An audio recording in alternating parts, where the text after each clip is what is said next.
Will you hear me if I'm calling on this wild and windy night? Will you catch me if I'm falling on this wild and windy night?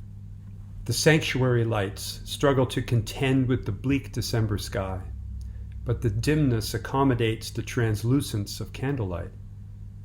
Stained glass windows, normally shouting their daytime stories, are tamer now in the light of winter, providing a storied backdrop for the Advent candle wreath. Each week a family comes forward to read the liturgy that relates the unfolding drama of Emmanuel to its ancient Hebrew story of promise. The first week is the Candle of Hope.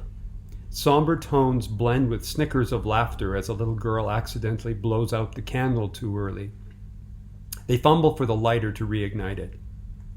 Relieved and satisfied, they shuffle away to rejoin the shared contentment of the crowd. Let's call him Lincoln. Sober for mere days, he paces outside the all-night liquor store, fingering the cash in his pocket. His usual techniques for avoidance are failing. The faces of his new AA friends drift through his mind. He waffles between the constancy of his inner turmoil and the desperation to relieve it with alcohol. His sponsor moved away last week, and he has no replacement yet, and his therapist parrots back to him in psycho-speak, a darkness he knows too well. Just 10 minutes of peace is all he craves. 10 minutes outside his corkscrew brain. 10 minutes without the anxiety, chaos, and fear that plague his every waking thought. Within the safety and sanity of sobriety, it can be almost impossible to imagine the desperation people like Lincoln face every hour. It can seem like a vast fixed chasm between the beauty of an Advent candle and the relief of a first drink, the genuine madness of addiction.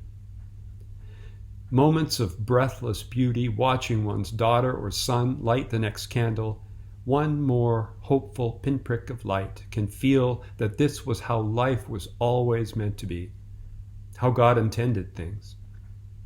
But such moments elude the addict.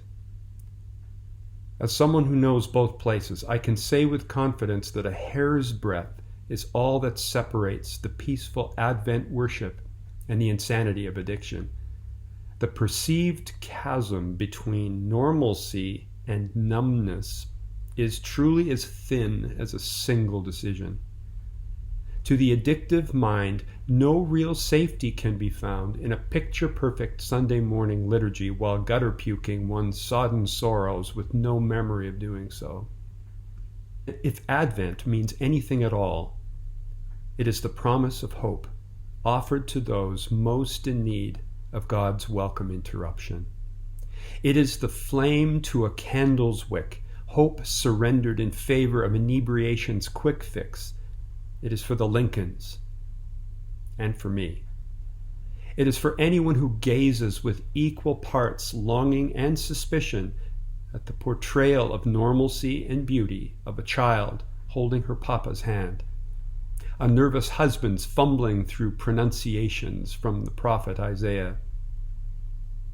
Advent means coming, arrival, a coming into, the embodiment of our worst addictions, our hoping against hope, all in a shivering child who will be drawn to the sickest, most desperate, most trapped among us. He it is who, against all evidence to the contrary, can guide Lincoln and me from gutter to chancel, from headlights to candlelight, from aimlessness to purpose, from our scarred past to a hopeful future, from inebriation to transformation. Hi, I'm Rob, and I'm an alcoholic. I'm also a follower of him who loves alcoholics enough to lead us from false light into holy candlelight. For us, Advent isn't just a quaint, picturesque scene. It is a true drink from the deepest well. It is the source of light itself. Will you hear me if I'm calling on this wild and windy night? Will you catch me if I'm